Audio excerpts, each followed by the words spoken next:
Renungku renung makin terbayang peristiwa di gunung malam. Sayang disayang aduh sayang jauh di mata ini. Hi, I'm Rizman Putra. I'm a performer, visual artist. Hi, I'm Safwan Johari. I'm a music producer and sound designer.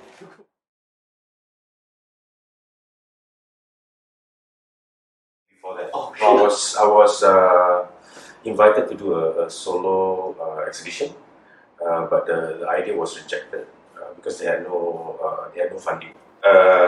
My idea was to create a fake band, like gorillas, kind of like we don't really appear, we don't exist. It's just a sound and relics from the past. So the idea was to create this unknown Malay electronic pop band back in the 60s, which they supposed to disappear in the 80s. So it was like a mysterious band, that doesn't really exist. So I wrote stuff in to do the music, and together we did the installation. Yeah. It was called Budi Daya, and if I remember correctly, it's one of the first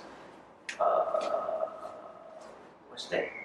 Contemporary art exhibition in Malay Heritage Centre. Yeah, and then initially it was just supposed to be an exhibition, a visual art piece. But then we recorded 3 songs, which was played over this cabinet of curiosities filled with fake artifacts. Which is concert posters, ticket stubs, stupid electronic gears, where we presented them as artifacts of Nada from the 60s, which kind of fooled a few people. But that's a few months after the exhibition, we actually performed at the courtyard.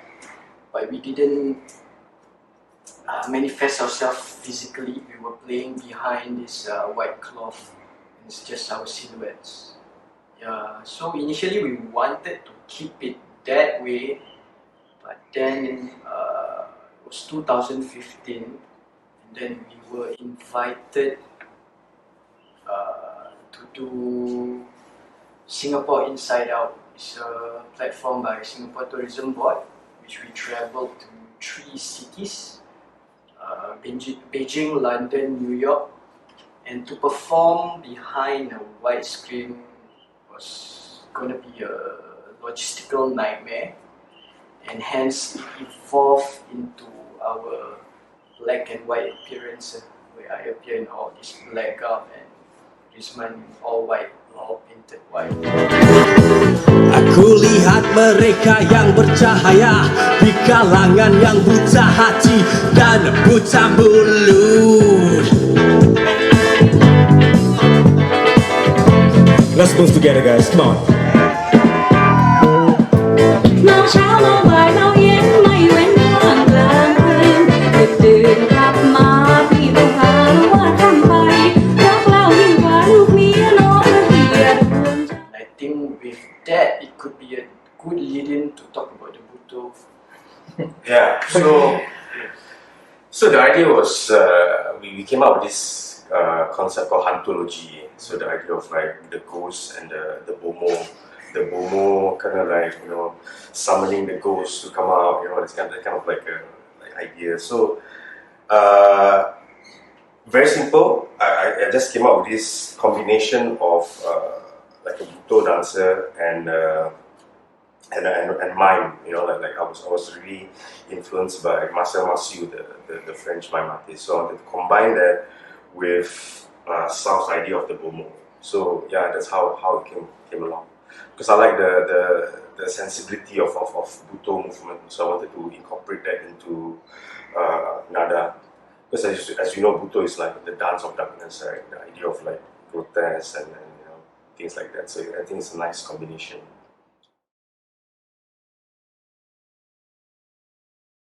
It has evolved organically. Even from the start, we didn't foresee to do what we're doing now. It's like from visual arts to music itself, performing on stage, playing at various music festivals, to even incorporating technology. So even initially, it's just musically we are just like sampling a lot of old Malay and Southeast Asian stuff. But now we have another trajectory where musically it's more experimental, less to do with just the amalgamation of all the old songs, like really music which sound like we are really summoning spirits. Yeah, and we don't know where we are going with that as well. We are having fun just experimenting with it. For us, what's important is the intention for each individual project. Yeah, for example, our first project here at Malay Heritage Centre for Budidaya, the whole thing of using Malay popular culture from the past is just to start the dialogue talking about this politics of identity, being a Malay, using popular culture. So what does it mean to be a Malay with all this, listening to all these songs from the 60s or from the 80s? And our main intention is not to have an answer for it, but it's just for people to start talking about it, because it can be problematic.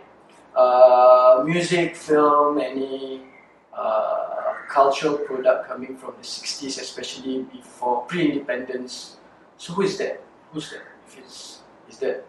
that belong to Malaysians? Does that belong to Singaporeans? Does that belong to Indonesians? It's just like the whole claiming and fight over like nasi lemak, nasi goreng, food and all that. So yeah, and with that also, like for me personally, there's this longing for that kind of past where you can view the whole maritime Southeast Asia Nusantara as one, and I find the beauty in that.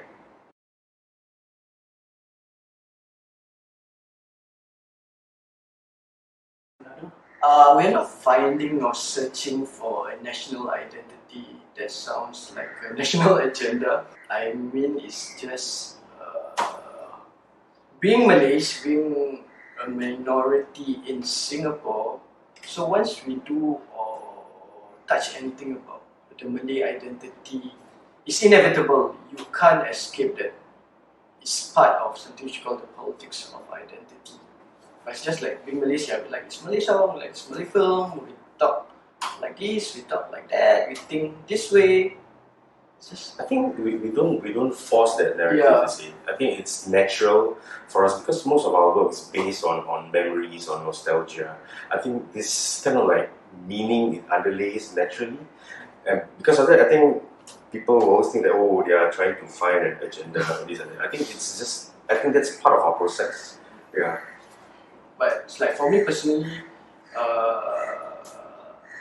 I'm just being myself, having fun.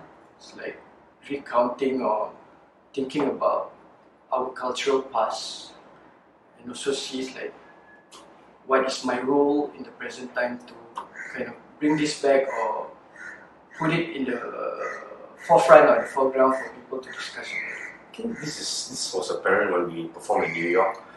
Right after our performance, people were asking like, what language was this? I mean, they didn't know that actually Malay, kind of the language existed in Singapore. So that was a good entrance for us to actually explain that part of Singapore culture.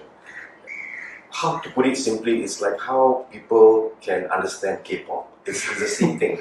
It's the same idea. It's just that we are singing in Malay, but what the audience getting is the sensation, the sensation of music, of the power, of the rawness of the life experience.